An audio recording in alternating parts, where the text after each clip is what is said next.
То сакам на почетокот да потенцирам дека имав ретка прилика да учествувам во расправата. Во прашање беше плодна расправа, со многу учесници, со критички ставови. Министерката беше таму, спремна да се ослуша, се набележуваа забелешките, уште таму пројави желба да вгради дел од нив и морам да кажам дека навистина голем дел од забелешките се вградени во законот. Тоа во голема мерка го подобрува неговиот квалитет. Се разбира, има прашања за кои што можеме да разговараме и можеби амандмански да интервенираме. Зошто? Само за да добие на тежина, на квалитет овој многу важен закон. Се разбира и јас во таа насока само ќе истакнам уште некои забелешки. Се разбира дека сега начелно ќе дискутирам, меѓутоа реков дека истите ќе може и амандмански да се вградат доколку има расположение. Мислам дека министерката, ако при расправата покажа спремност и сенс не само за слушање, туку и за вградување на делот за белешките, дека тоа ќе продолжи да го практикува. Зошто? Не заради тоа што доаѓаат забелешките од опозицијата или од било кој од нас, туку заради високата цел, добар закон за употреба на македонскиот јазик. Во оваа смисла, еве јас веднаш некои од забелешките во членот 1 предлагам, иако не се превземаат механички никогаш одредбите од Уставот и во таа смисла да се лоцираат во законот, веднаш предлагам во членот 1, каде што се вели со овој закон се уредуваат употребата на македонскиот јазик утврден со Уставот на Република Македонија како службен јазик, сепак да се држиме до уставната формулација дека со овој закон се уредуваат употребата на македонскиот јазик како службен јазик на целата територија и во меѓународните односи, бидејќи тоа е она што ние велиме правниците диференција специфика, што го прави посебен во однос на другите службени јазици. Понатаму, исто така во членот 4, каде што се набројува каде ќе се применува, како ќе се заштитува, значи македонскиот јазик, мислам дека можеби е потребна или мислам дека е потребно да се потенцира дека меѓу останатото се регулира дека ќе се уреди познавањето на македонскиот јазик како услов за добивање на државјанство и за вработување во сите државни институции, културни, понатаму исто така во дипломатските и конзуларните представништва. Многу важно е. Не случајно го зборувам ова, зошто? Бидејќи граѓаните од диаспората укажуваат дека понекогаш им е оневозможена комуникацијата со вработените во дипломатските и конзуларните представништва заради непознавање на македонскиот јазик. Што значи тие прво би морале задолжително да го познаваат, а и тамо би морала употребата исто така да биде задолжителна. Намерно не предлагам конкретни амандмани, зашто мислам дека во оваа фаза тоа не е можно. Затоа само колку како насока, зашто знам дека, предпоставувам, вие со вашиот тим подобро од мене сте навлезени во оваа материја и многу полесно ќе можете моите предлози или ставови да ги трансформирате во конкретни одредби. Понатамо, исто така, во истиот член, значи, мислам дека е, не знам дали тука ќе го лоцирате или може би по ваше наоѓање, меѓутоа мислам дека, само да видам каде беше десетката ли беше, се употребува еден израз, странски јазик, како беше? Не можам точно да го најдам. 12-ката е, да. Значи мора, да, и се извинувам, да. И се грижи, не. 12-ка, не. Кај мене е овде поддршка за учење на македонскиот јазик како странски јазик во и надвор од Републиката. Извинете, значи. Го сте го тргнале, сега видов, се извинувам. Значи, еве, не може да биде странски јазик, одлично, бидејќи тоа сте го. Предлогот ми беше исто така, не знам каде ќе го сместите, во една од алинеите, оставам на вас, меѓутоа мислам дека мора да има проверка на познавањето при вработувањето што го посочив, бидејќи како иначе ќе утврдите? Значи, луѓето кога се вработувале, не биле проверени, немало проверка, дали го знаат јазикот и потоа тоа доведува до тешки недоразбирања, затоа ја сум напишала проверка на познавањето при вработувањата, овде кај што ги напишав, нели, без оставам на вас, но можам и во писмена форма потоа да ви дадам формулација. Значи, тоа е овде, понатамо, да, околу употребата, се согласувам, зошто мојов претходен предлог кореспондира со вашиот член 6, каде што вие добро си набројувате каде све мора македонскиот стандарден јазик и кирилско писмо задолжително да се употребуваат. Значи, има некоја врска и мислам дека е тоа важно. Понатаму, се сеќавам кога ве гледам, кога разговаравме за фонтовите, и имаше представници, јас веќе им го и заборавив името, квалификувани, молам?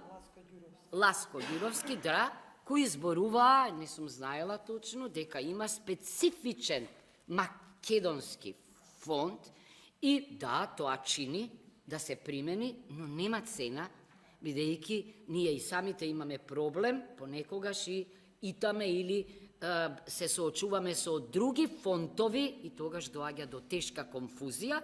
Овде пишува, нели, Министерството за информатичко општество и администрација со уредба ги пропишува фонтовите што овозможуваат соодветно прикажување. Мислам дека треба да го внесете тоа македонски фонд. Оти не аргументирано научници ни презентираа дека постои македонски фонд. Ако постои и чини, треба да се плати, мислам дека оваа држава попусту ќе носи закон за употреба на македонскиот јазик, ако не гарантира некова поддршка, се разбира, со македонски фонд. Значи, мислам дека и тоа би можело да се внесе, ако се согласувате. Што сакам друго да одвојам, за да оставам време за другите колеги, не знам, јас секогаш велам дека ако правите луѓе се најдат на право место, најдобрите, дека тоа е голема гаранција дека не само што добро ќе ги вршат работите, туку дека и нема да си одат најдобрите. Зборот ми е, да, овде има една разлика, може вие да ме поправите, кога го споредувам овој закон со законот за употребата на јазиците, таму има една институција, агенција, а дали овде Советот ми личи дека како некој пандан да е слично по надлежностите? Советот, тоа, јас не се мешам во тоа, иначе треба да има некоја компатибилност во надлежностите, да има споредливост, но да се вратам јас на квалитетот. Во членот 23 вие предвидувате, понатаму предвидувате инспекторат, интересна работа, да, овој инспекторат е лоциран во Министерството за култура и ја мислам дека на инспекторат за јазик, да, местото му е во Министерството за култура.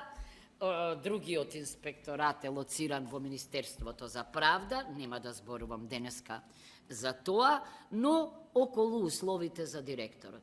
Некако во сите закони се провлекува покрај кредитите и она да има најмалку 6 години работно искуство и така натаму. Јас реков сум секогаш за заострување на критериумите и во судството и секаде.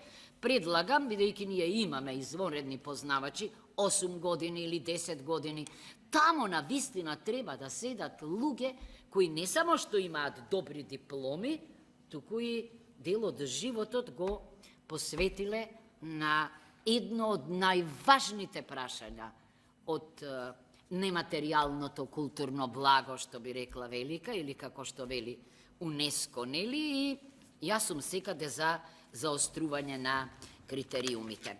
Што понатаму сакав да кажам, за да, не знам, секаде во сите закони ние велиме дека кога се работи за полагање на лекторскиот испит или на некој друг испит, дека начинот на полагањето на испитот го пропишува министерот за култура и така натаму. Јас секогаш сум за стручност и компетентност. Не мислам дека министрите, ние имаме во Законот за управна постапка можност ова овластување да се делегира на некој кој го знае тоа од вработените извонредно, да размислите дали тоа не треба да се врзе за Советот како тело, бидејќи тамо седат оние кои се најстручни.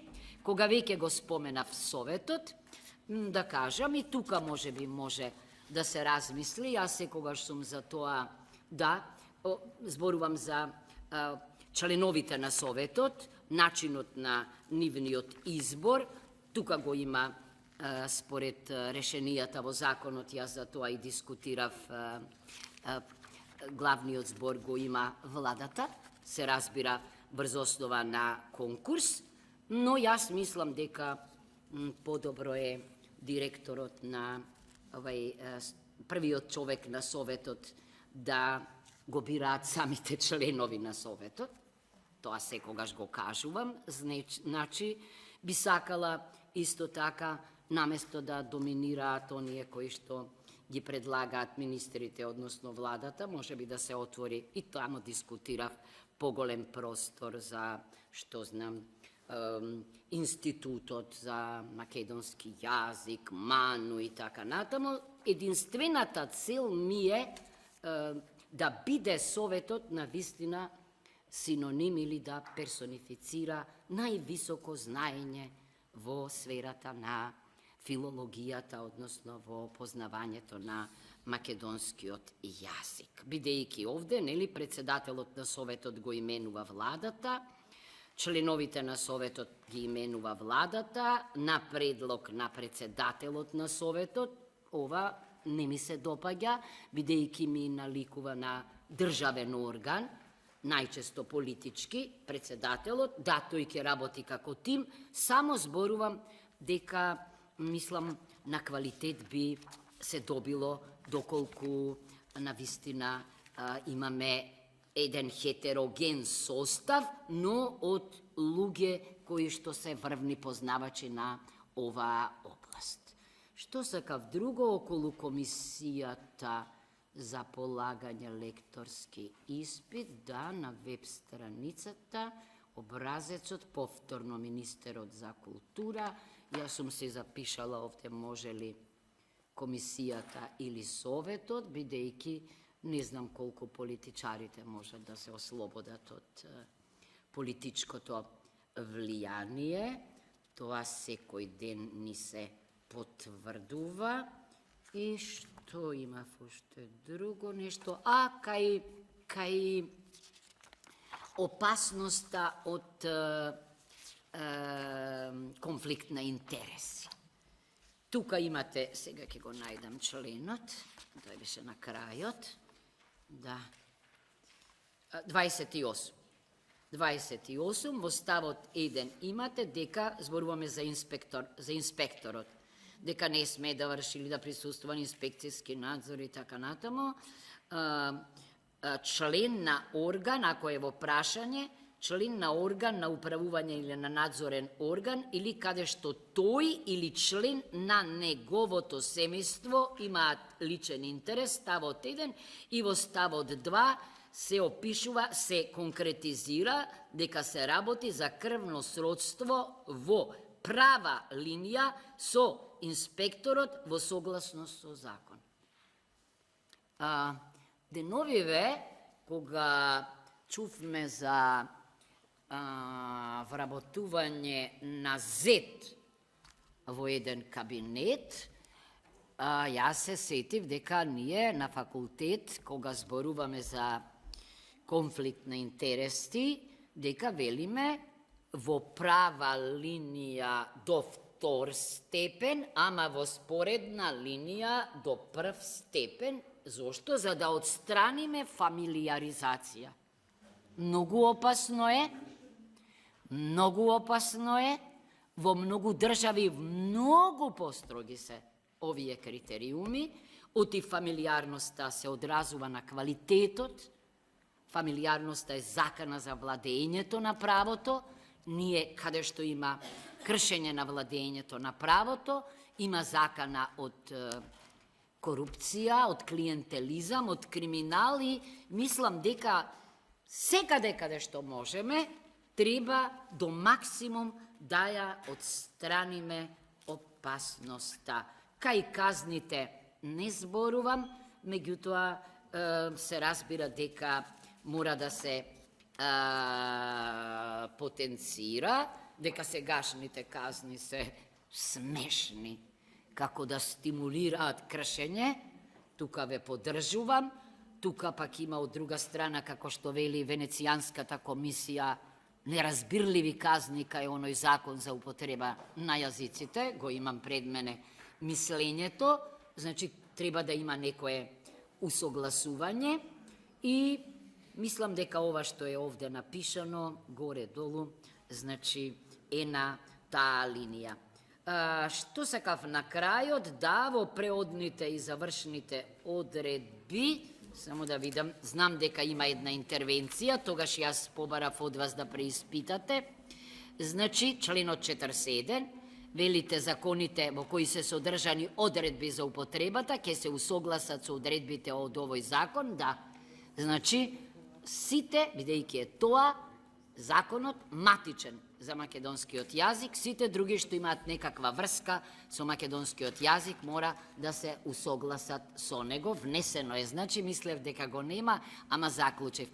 Ова е за почеток, не сакам задолжам, значи мислам дека е ова еден добар предлог, за кој што може да се дискутира, дека може да биде уште подобар и мислам дека треба во стилот во кој што почнавме да дискутираме, да продолжиме и јас мислам дека вие пројавивте разбирање, тоа го манифестиравте и во расправата, но и во дебатните емисии, еве да кажам, да почнеме малку да шириме говор на добра на соработка и мислам дека можеме да дојдеме до еден текст кој на вистина ќе го заштити македонскиот јазик, бидејќи таква заштита засега не уживаше. Намерно не зборував, ќе зборува некој друг, но во набројувањата каде све треба да се употреби, мислам дека има уште простор. Околу фирмите, предпријатијата, јас не сакав да должам за тоа, но тука имаме и компаративно, а и дома релевантни примери. Ви благодарам многу.